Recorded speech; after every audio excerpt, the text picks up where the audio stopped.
Hello, everyone, and welcome to another webinar organized by Education USA Regional. We are very happy to welcome you with us today. My name is Alina, and I'm an Education USA advisor. So as you know, Education USA Regional is assisting students who are in the process of their application or are planning to apply for their studies in the US, either undergraduate or postgraduate. We have advisors which can help you during this process. And we have also a lot of information on our website and, of course, the monthly webinars that we do on our YouTube channel. So please subscribe for our YouTube channel and for the rest of our social media platforms, so you'll be up to date to all the news that we are here to offer to you. Okay, so today we have invited a speaker, or actually an university representative, which we already had invited last year. So that's Margaret from University of Wyoming. Thank you so much, Margaret, for agreeing once more to join us today.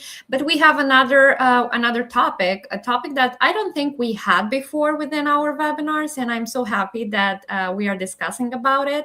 And we have invited a professor from the same university, Dr. Tristan Wallhead, that is going to talk about kinesiology. So I think this is something new, and I really hope that the students will get to know more about it. And it's going to be Margaret first, that maybe I can give the floor and she can introduce herself, and then we can just start with the presentation. So for all those who are in the live with us now, please submit your questions in the chat box, and we will answer them during the Q&A session. Yes, Margaret, the floor is yours. Wonderful. Thank you again so much, Alina, and everyone at US Education USA for having us back. As you said, my name's Margaret McElligott. Are you seeing the slides okay? Yes. Wonderful. All good. So I'm at the University of Wyoming, and I'm going to start today's presentation just chatting a bit about our university to put it in context. And then I'll pass to Dr. Tristan Wallhead, whom we're delighted to have here from our kinesiology department, to talk broadly both about kind of the study of kinesiology and then careers in the field. So we might talk a bit about kind of what's specific at the University of Wyoming, but you'll find these kinds of degree programs at universities across the United States. So you can find the program and the school that's the best fit for you. So starting off, just to put into context where we're speaking with you from, we're at the University of Wyoming in the Mountain West. You can see the beautiful mountains that we have. We're up at altitude, and we're unique among the 50 states in that we're the only state with just one comprehensive research university. What that means is that our students really have concentrated support for their work and research, and the investment in your education isn't divided among multiple universities. You know, there's no Wyoming State, there's no Northern or Southern Wyoming. It's just the University of Wyoming serving all of the people of our state. We're an R1 research institution, which less than 5% of US universities have that designation from the Carnegie Institution. And we're also a Carnegie Engagement Institution, which is a measure of service to our state. So we're really training the professionals that serve in every field across our state. And then we're also doing, again, that high-level research with state, federal, and local investment, which we then feed back into the community. So that, for example, the kinesiologists, the physical therapists, everyone working in the health sciences in our state is getting the latest research about how our body works and how to keep ourselves healthy. You can see we're also a Division I sports town. So if you enjoy sports, we're a really good place to come. I'm just going to play a short video. You know, you can see Wyoming in that upper north corner, but many times students, they might know about Yellowstone National Park or the Mount Rushmore, the Rocky Mountains, the city of Denver, but possibly they haven't heard of Laramie and the University of Wyoming. But you can see we're right in the middle of all these more famous areas and surrounded by national parks. So if you like the outdoors, if you like hiking, mountain biking, rock climbing, skiing, this is a great place to study. Because we're this big comprehensive university with a lot of investment, but it's still a pretty small university. So we have less than 11,000 students, small class sizes, and then lots of opportunities for extracurricular activities, minors in music or art, things that other areas you might want to explore. Because we're the only university in our state and we're heavily subsidized by the state legislature, you can see that most of the students here are from the state of Wyoming. That said, about another 25% are from other states, or all 50 states are represented. And then a little less than 5% of our students come from overseas. We're also pretty unique in that almost a quarter of our students are graduate students. And I know Dr. Wallhead can talk more about advanced degrees if you're interested in kinesiology. But again, we're unique in that your students studying here are entering this ecosystem of research where if you're coming in as a freshman, there will be people who are further along doing a master's degree, doing a PhD. And then we're also unique in that many of our undergrads are doing research. In order to participate in research, support a professor in their lab, including getting your name published in an academic journal, it's really important to have great grades, to understand the work, to be really diligent. But we consistently see that undergrads that demonstrate that they have the talent and the motivation are able to do high-level academic research, even at the undergraduate level, and they get access to the multi-million-dollar equipment and facilities to do so. Very quickly, just again, that we're this comprehensive university. We have more than 200 programs and more than 90 are master's or doctoral degrees. I am going to talk a little bit about how you fund kind of undergraduate scholarships versus graduate assistantships, just because I think it's good as if you're planning to study in the US to just understand the differences, and I want to be helpful to you in that way. We're also, we have one of the largest study abroad endowments for any public university in the US. This means you can get extra financial help to study abroad. You might say to yourself, well, wait a second, if I've already gone to the US, why would I study abroad again? But we know that having your home country context and then coming to the US and getting that additional context, information, professional network, and then going to a third country, going to Brazil, going to France, going to Japan or South Korea, going to Australia, that's going to give you new insight in the sporting and the health landscape that you can take home for your profession. Campus recreation, like at many US universities, is incredibly popular. Essentially, whatever sport you want to play, the level that you might play in terms of Division I, club, or intramural might change, but the opportunity to play is there. And I would especially mention our outdoor program. If there are outdoor sports, mountain biking, rock climbing, stand-up paddling, fly fishing, backpacking, going out into the mountains with camping gear and just staying out for a week and doing all your cooking and camping from your back.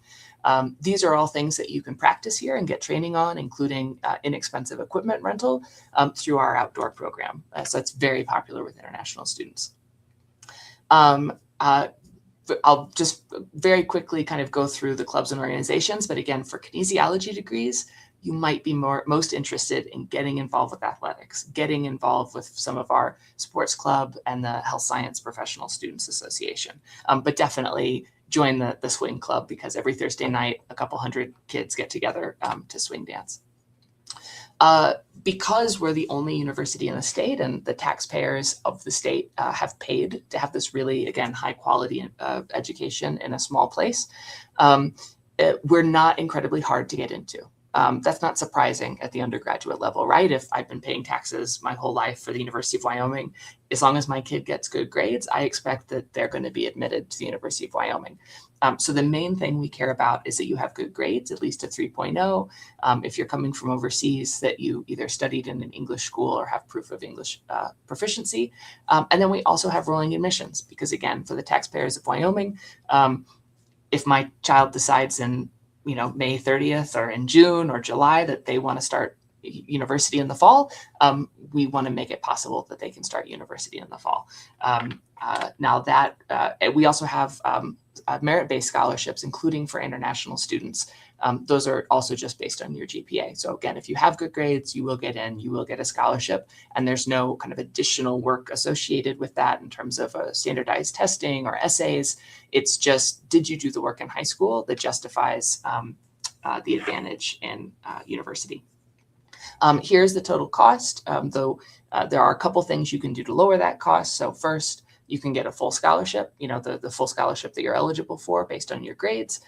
Second, you can move off campus where things are a bit less expensive. Wyoming has a lower cost of living than most other places in the US, so that really helps. You can get a part-time job. We have guaranteed part-time jobs on campus. You can work up to 20 hours a week, and after taxes earn about $1,000 a month. That really helps lower the impact on your family. And also many of those jobs can be things you put on your CV. So we have students, undergraduate students who work in a biology student who works in an animal science lab as a tech. We have students who are studying computer science who work on the IT team. And so again, that's something you can put on your resume. Other students, they'd rather just reduce the total cost. So they work in the dorms or in the dining hall, and that way they can kind of maximize their savings. And then the final thing is that we have a YO scholarship platform. So we also have one-off scholarships. Sometimes there are department essay contests, award programs. The professional associations you join for students frequently will also have national scholarships. So there are also these one-off opportunities to apply for additional scholarships, but that will take more work. Because so many of our students are getting these automatic merit-based scholarships, most students are getting a scholarship, most students are working part-time, and so we tend to rank really, really well on a measure of value for money, of how good is the quality of education you're getting for what you're paying. I want to move on to graduate study. Obviously, we have some graduate degrees in kinesiology, but we have more than 90 degrees. And just really quickly, the cost of graduate study is not typically what any student pays at the University of Wyoming if it's not a professional master's. And the differences between undergraduate and graduate school financing is for your bachelor's or undergraduate degree, you're receiving a scholarship that just reduces the overall cost of attendance. At the graduate level, instead of just reducing the cost, you essentially get a part-time job. And so for up to 20 hours a week, you'll work doing research or teaching, helping students learn the material.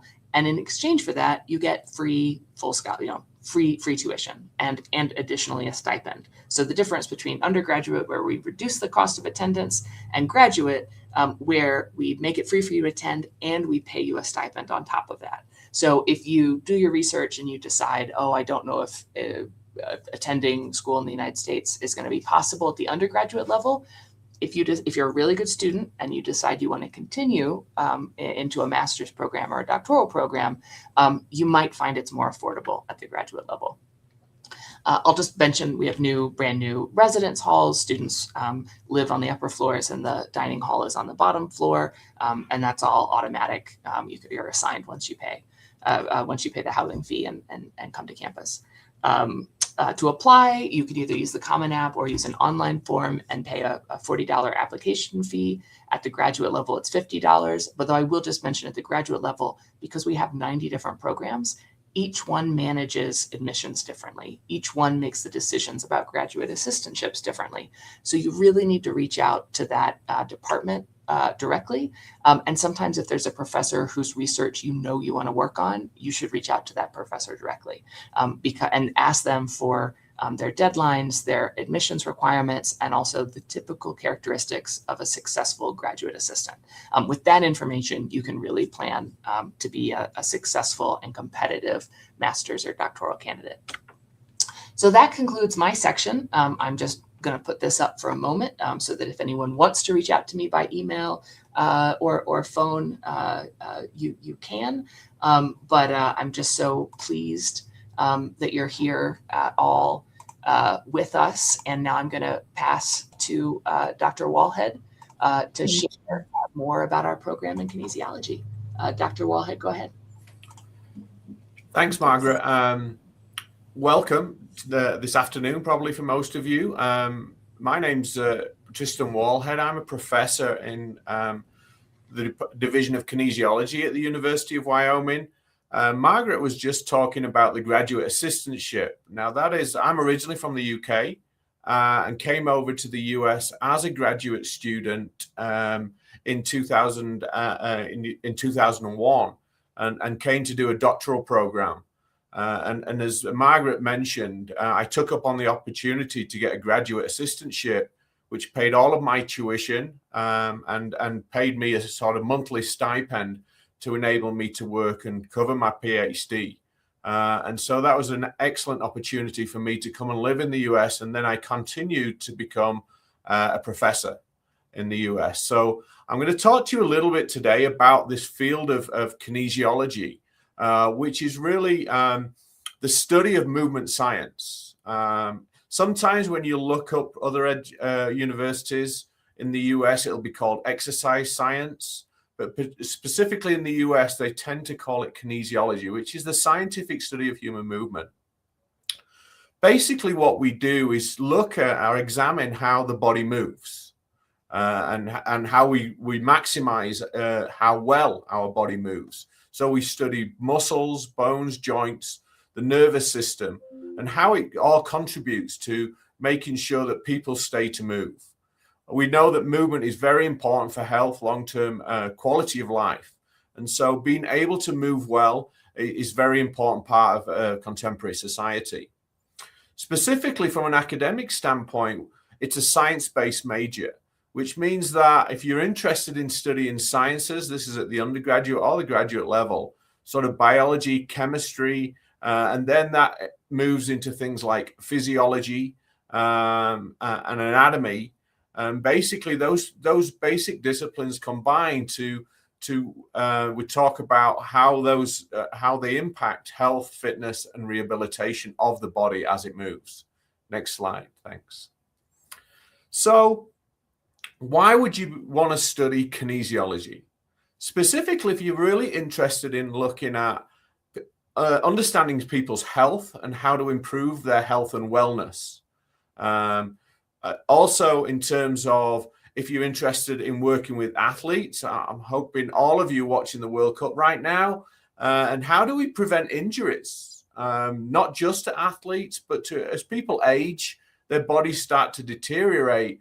And if you've got elderly parents or grandparents, you'll see that they tend to be more prone to injuries. And so part of the field of kinesiology is looking to how do we keep the body strong and mobile so we prevent these injuries, whether they're athletes or older people.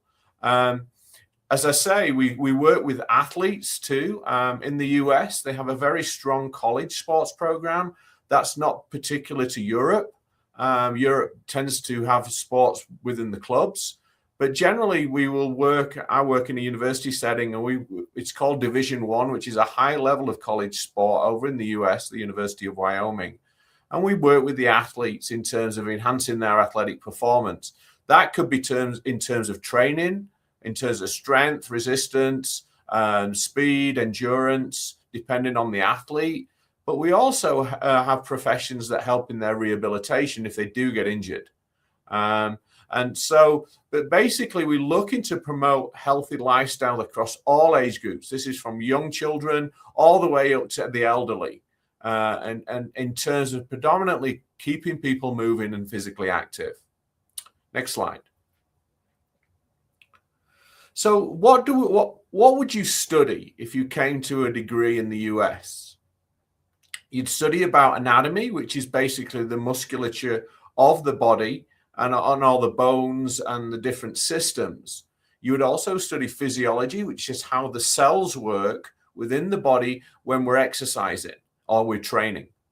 Biomechanics is really the physics of movement and examining in 3 dimensions how joints move, how they rehabilitate.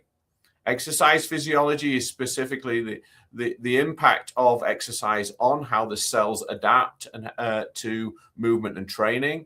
Motor learning is really a discipline within kinesiology that really looks at how do people learn motor skills and particularly relearn them, say if they've had a stroke or they're suffering from an injury. So we look at how best to treat, to help people to move again.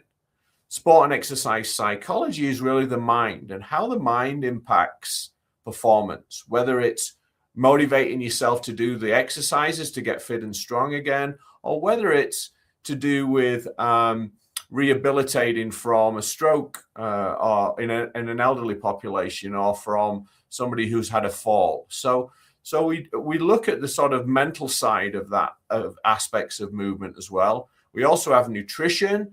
As many as you know will know that word is how do we fuel our bodies to maintain health and performance, injury prevention and treatment, which I mentioned earlier.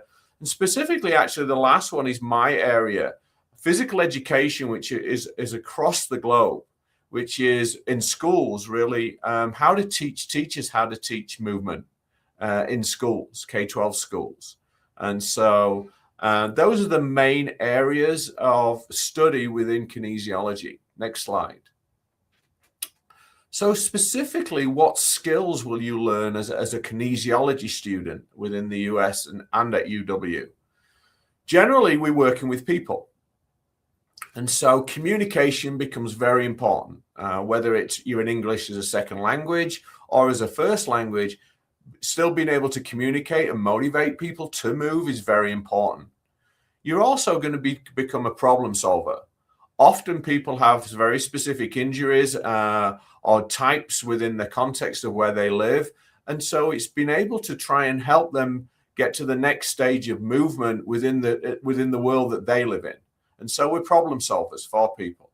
We're also leaders. Often our students go into group exercise settings where they're leading exercise classes like spin classes, CrossFit. So we want to be able to people to lead others in terms of whether they're exercising or they're working with communities in terms of leading initiatives to help their community become more healthy. We give you the skills of fitness assessment. We show you a lot of different ways how to assess an individual's fitness, whether it's youth, adults, or elderly. And then we talk about exercise program, particular for that person. What do they need?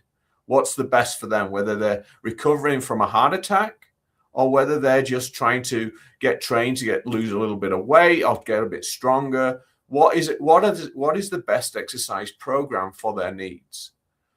We also have, as Margaret mentioned, we have undergraduates and graduates doing research in this area. I specifically am a professor, and so I become a full professor because of the research and the data that I've done. So I've worked with international students at the graduate level and at the undergraduate level.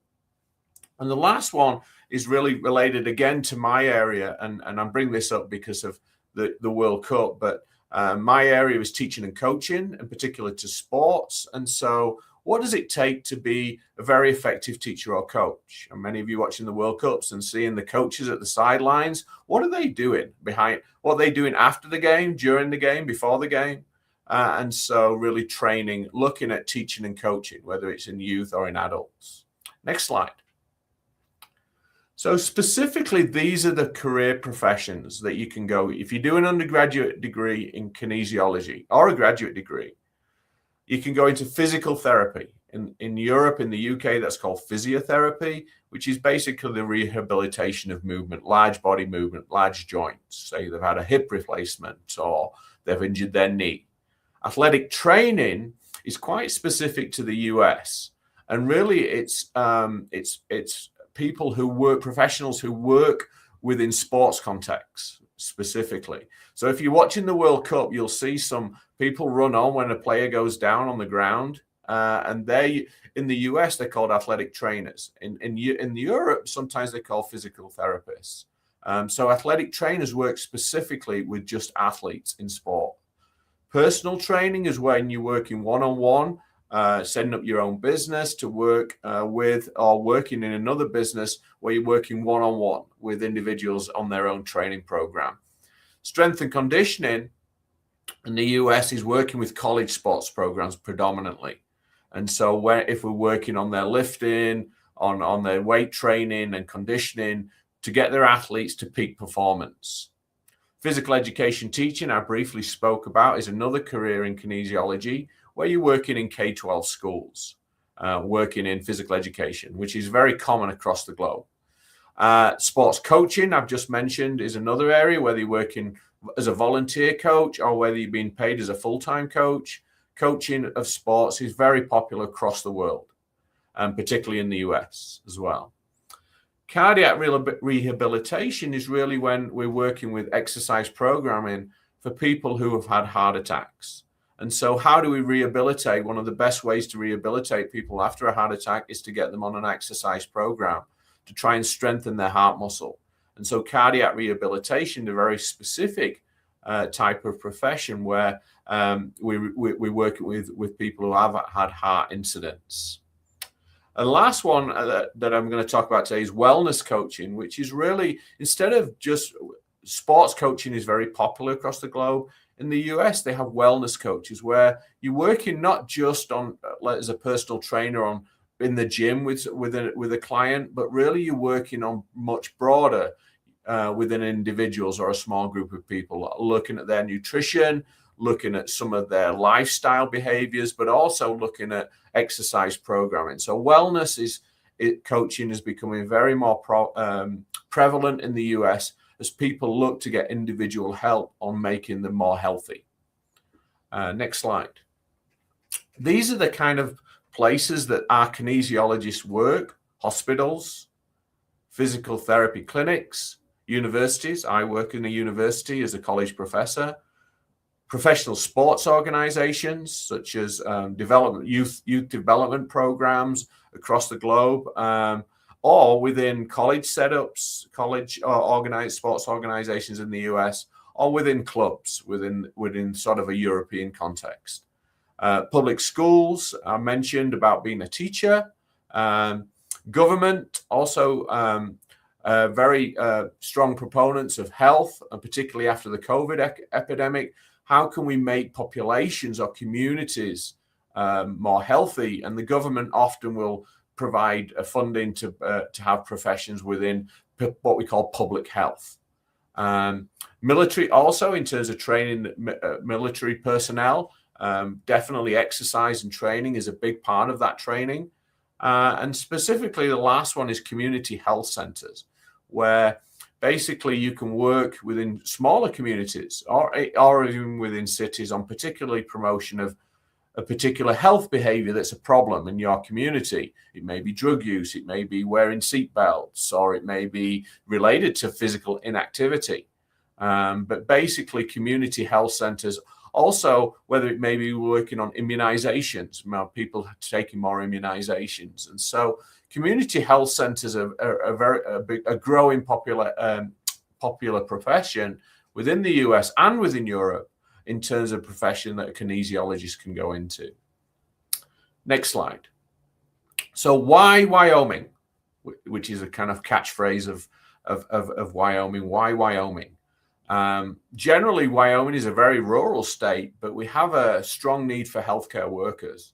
And so a lot of our students who graduate the undergraduate program will stay in Wyoming, or they'll go to professional school or stay on for graduate school and then work in Wyoming in a sort of more of a rural healthcare setting.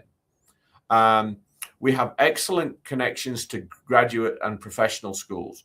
We have our own graduate program here, which is master's and PhD, so you can stay on at the University of Wyoming, or you may want to go to a different university in the US to get funded on a GA. And we have great connections with faculty who have built connections across the US. For example, I have excellent connections at Ohio State University, which is a leading large university in the US.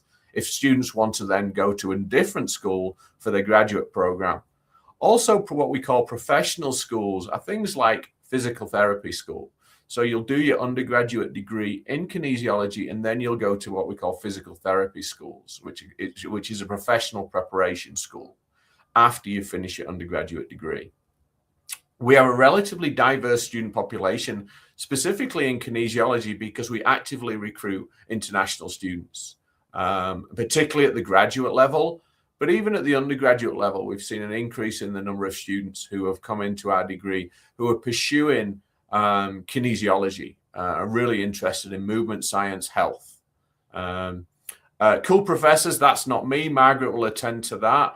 But I believe there's some very cool professors in our program who were really invested in our relationship and connection to students, and we'll get to know you, and we can help you make the next step to whatever your career step is after you finished either your undergraduate or graduate degree. Next slide. And this is my final slide. I know many of you may not be English first language speakers, if you want to scan that QR code, it takes you to a website where it really explains a little bit more in detail about the career professions that I've briefly gone over. And so if you want a little bit, if you're thinking about what does that job actually include, you can scan that and you can bring it up and then search maybe one or two of the professions that I talked about to see exactly what they are, and what the roles of that particular jobs are. Many of these professions are relatively new in society, as in the last maybe 20 or 30 years. We've had doctors for hundreds of years, but we'd maybe have not had a cardiac rehabilitation specialist props for the last 20 until the last 20 years. So kinesiology is one of the fastest growing degrees across, not just in the US, but definitely in Europe too. And it's very popular with people, with students who are very interested in sports, understanding how the body works and how we train and maintain our health through physical movement. Thanks, Margaret, and thanks for your attention. Okay, thank you so much, Dr. Wallhead, and thank you so much, Margaret. I think it's super interesting, and yes, I totally agree that this is something super new, and it's super popular now among not only athletes but among normal people, I would say. So okay, I think we can jump to the Q&A session. There are several questions that we got in advance, and we encourage those who have joined us to also submit their questions. And there is a question with two of them combined. Okay, so the first one, are there any specific experiences required to apply kinesiology studies in the US? And I would say that might be, maybe let's talk first for the undergraduates and then for graduates. Like, for instance, if there is a prospective undergraduate student, what he or she should consider when preparing or when considering this major, maybe some specific preparation in the high school they should consider, or how they should be the best fit for this major, and getting a merit scholarship, as Margaret already mentioned, because you offered this a lot. Yeah, obviously, I think I'll take the first one. Let's talk about undergraduate. And so when high schoolers apply to our program, what are we looking for? I think because it's a science-based major, we're looking for students who are comfortable and proficient in things like chemistry, biology, physics, the main sciences. It's not heavy on math, but biomechanics is a sort of trigonometry-based course. And so having that background and showing that you're proficient in those science areas is really what we lean into when we move through the curriculum. And so that's definitely important. I think having a second piece, which is outside of the sort of academic coursework, is really having a passion for movement. Have you been involved in movement? Everybody moves, but like, do you choose to move? Are you an exerciser? Are you a participant? Are you passionate about the role of movement or physical activity in promoting health? And see, it's very important. And I think being able to have that passion is going to just keep you motivated to work through the program. And so I think in terms of, that's for undergraduate. And then for graduate work, we're looking at, again, your ability to conduct research. And so have you had any experiences of research in your undergraduate program, wherever you've come from? Again, have you done well academically within some of those science-based coursework, particularly in the latter ones, and you've maintained a pretty strong GPA? And then obviously particularly for the graduate level, one of the requirements of a GA funding is that you will teach some coursework. So we're looking for, is your English proficiency good enough that you can stand it? It may not be in a large class, it may be in a small lab class where you're helping. But basically, have you got proficiency to lead, English proficiency to lead that group? And that means that we can comfortably allocate you funding because we're comfortable that you can fulfill the requirements of that GA, which is predominantly usually teaching. Research is not as big a part of that funding. It's predominantly around teaching and helping teaching undergrad classes. The second question, when choosing a US university, what factors should you consider? I will say, when you look at the programs across the US in kinesiology, because it's a 2+2 program where you have 2 years of prerequisite coursework in the undergrad and then 2 years of major, they're relatively similar. Things to think about from a curriculum standpoint is, how big is their program? Do they offer smaller classes, particularly lab classes that go along with their lecture classes?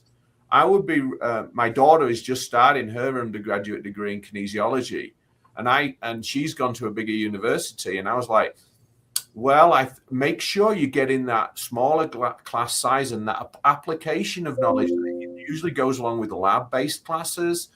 That would be one thing I'd be looking for. The second piece is the curriculums are quite similar, definitely at the undergraduate level, but be looking for the smaller class sizes and the lab experiences that go along with some of that coursework. The second is, and probably goes to more Margaret's point, is what's the price point? Okay. And that's more not necessarily specific to kinesiology, but specific to the university as a whole. And is that place, for example, is the location of Laramie, Wyoming, a good fit for me? I mean, I've been here 22 years and love the outdoors, love the community here and the small community, but it's not for everybody if you want a bigger city. And so I think deciding what is the location that suits you. And sometimes, and that's not actually, the location here is not what I grew up in England. I grew up in a much more urban setting, but I appreciate the not having traffic, being able to bike to work, and just living in a beautiful location with the mountains and being able to ski in the winters that 30 minutes away. So I think location is still, and I know that's not relative to kinesiology, but I just thought I'd talk about my journey being not from the US and coming and staying a long time in Wyoming. Thank you. Thank you so much.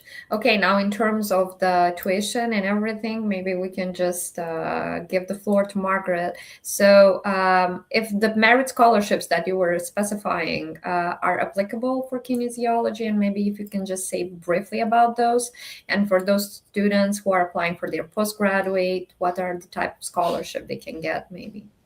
Yeah. So at the undergraduate level, the scholarships are automatic based on students' grades. So a student who has basically above a equivalent of a 3.5 GPA would get $8,000 a year, automatically renewable every year for 4 years, as long as you keep your grades at least at a 3.0 after you get to Wyoming. And then if students have at least a 3.0 or equivalent GPA, then they automatically get $5,000 a year. So that's the automatic piece that doesn't require extra work. But then there are additional scholarships that are available, but those you have to apply for individually at the undergraduate level. And again, I really encourage students to look both at our online scholarship platform, but also look at their national government or national professional association scholarship support. And then also, once you get to campus, don't stop applying for opportunities. So there will be essay contests, department awards, professional association. We recently had a student who won a national U.S. competition scholarship for the athletic training professional association. And so he went to the conference.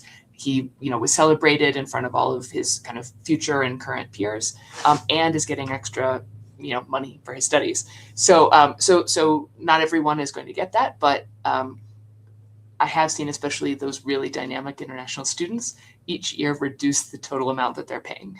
Because they just really aggressively apply for every opportunity. But that piece is on you. And then at the graduate level, I'll pass to Tristan in terms of what's realistic, but essentially we have fully funded kind of, you get a free tuition and then you get a stipend for your work. So you're not paying anything to study, we're paying you.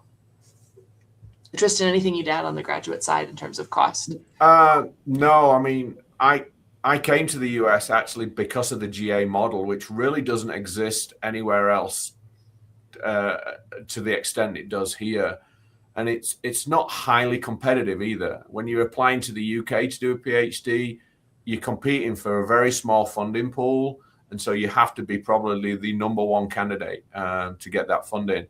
Whereas I'm not saying you don't need to be proficient, because you do, but that GA model is very accessible. Particularly if you've got good academics, your English proficiency is there, you can fulfill the teaching requirements because of your English proficiency, and then it covers all of your tuition, and it gives you about $1,200 US a month, and that covers your health insurance, and then it basically covers you to live. Does it give you a lot of money to spend on things? No, but it stops you going into debt, which is it's a time for you to learn, and you don't, and then you can also, so the GA model is a tremendous opportunity from around the world that I didn't know about particularly well when I came to the US, but I maximized that opportunity to get my PhD and move into the professorate, which was my career goal. And maybe the last thing I'll add on the GA funding is just that it can change quite a bit year to year. Just because a professor might get a new grant or start new research, and now next year they can hire, they can expand their lab and hire more, bring on more GAs. And then the next year, it's a 5-year research plan, the research is concluded, and so then the next year they have 1 to 2. So there are times I always encourage students to take the process really personally, right? Like, make sure it's a good fit, make sure the interviewing committee really knows you and understands what work you want to do. So you have to take the process personally, but try not to take the outcome personally, because sometimes it just takes multiple years because it is a competitive process, and maybe someone just beat you out the first year, but the second year you get it.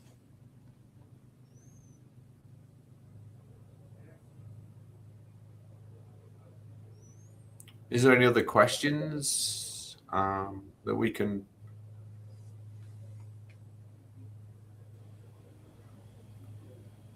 Am I good with the connection? I just think now we can hear you. Disappeared for several questions. Okay, next one. I think this is specific to kinesiology. I should put my GoPro on and walk around my building here, and we can show you. I could show. That would be cool, wouldn't it? But I don't know how we could do that on a seminar type format. But yeah, we have, and most universities in the US, particularly if they're Research 1 universities where they have a heavy research orientation, which is University of Wyoming, we have state-of-the-art equipment in terms of, we have a full biomechanics lab where we do 3D motion analysis on people jumping and landing and moving. We have a VR lab where we're looking at people's perception and looking at how they learn from one side of their body to the other.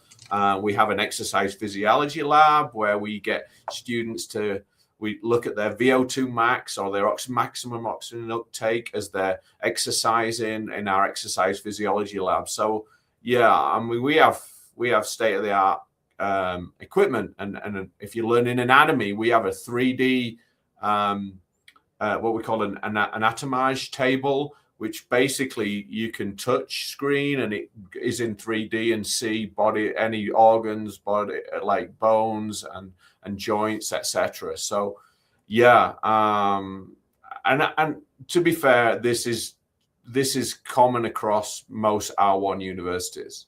And so if you're worried about access to the state-of-the-art equipment, don't worry about that in the US, and particularly in sports facilities. Many of you, even from Europe, will have never seen the quality of sports facilities that you will see particularly in universities in the US. They are absolutely phenomenal. And so my daughter is a Division I athlete, and her access to sports equipment is incredible. From rehabilitation to training, their training rooms, their weight rooms are quite incredible. So yes, we have a lot of access from equipment and facilities, one for sports performance, but most importantly from a kinesiology academic standpoint too, and in terms of doing our research. I might just mention one other thing that's more unique in Wyoming, which is because we're in the mountains, we're up at altitude. So we have a high altitude performance training center. Again, just now that's more for Wyoming athletes, not necessarily for researchers. But again, because it's a small university, you build those relationships. And if high altitude training is an area of interest for you, there's definitely opportunities to see these really cool pressure chambers and collect really cool data about performance and altitude.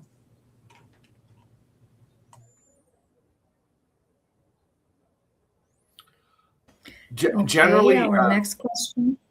Yeah, I'm going to take that question.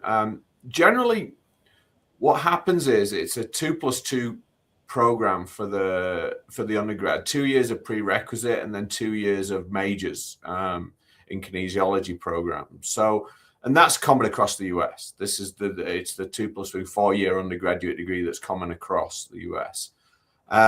Generally, what students will do is they'll get involved. They can volunteer at any time in research labs, just helping collect some data.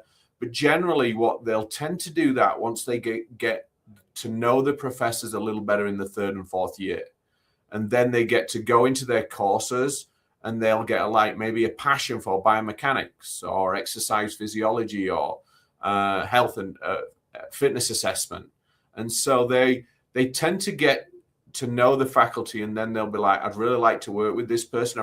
I like what research they do. They get to know what research they do. And so it tends to be 3rd or 4th years that tend to be more heavily involved in undergraduate research. Obviously, if you come in as a graduate student, you're going to be doing research from the not from the moment you arrive. We'll let you unpack your suitcase first, but then we will generally we'll get you involved in projects, and then you'll bring your passion to what research question you're really interested in, or whether that's something connected to the faculty or supervisor that you're working with. Okay. Thank you. Thank you so much, Dr. Woolhead, and thank you so much, Margaret. I think we're done with the questions. And I really appreciate your detailed answers on every of those. For all those who didn't have the chance to watch this video live and you have questions after it, please submit them. You still have the possibility to submit them in the comments. We might go back and answer your question, or we can redirect you to Dr. Woolhead or to Margaret if you want to talk more about University of Wyoming. And yeah, thank you both for the presentation, for your expertise. We very much appreciate that. And for all those interested about kinesiology, good luck with that. I suppose this is going to be an interesting major, and we are looking forward to have more experts in this field. And yes, good luck with your applications if you plan it to be this fall. Otherwise, if you plan to apply next fall, you can still get our help with your preparation. And please go on our website and see all the webinars that we have prepared for you for the rest of this month. Thanks once more, Dr. Woolhead and Margaret. And I wish everyone a great evening. Thanks, Alina. I just had one comment to make about applications. You just mentioned those. So if you're looking to, it's probably too late to start this fall if you're applying for graduate programs. So if you're looking at fall 2027, so the next academic year, you need to have your applications in by sort of December, January. If you're looking on the web, go to the kinesiology website, go to graduate programs. It'll show you exactly how to apply for those, and then contacting a potential faculty member.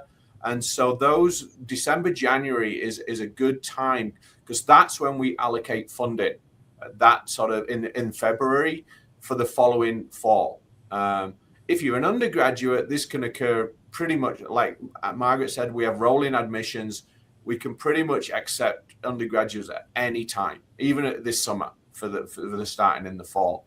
But for graduate work, because there's funding associated with that, we have a schedule that we kind of follow. If you're not being funded, then it's probably not as big as crucial. But if you're really wanting to apply for the GAs, the funded GAs, then really getting your application in by the 1st of February is going to be very important.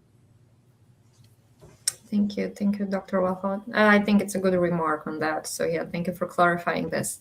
Okay, Good. Thank you once more. We have submitted, by the way, in the chat all the information that Margaret sent us previously. So maybe you can talk a bit about the surveys you have sent, Margaret. You have asked us to share.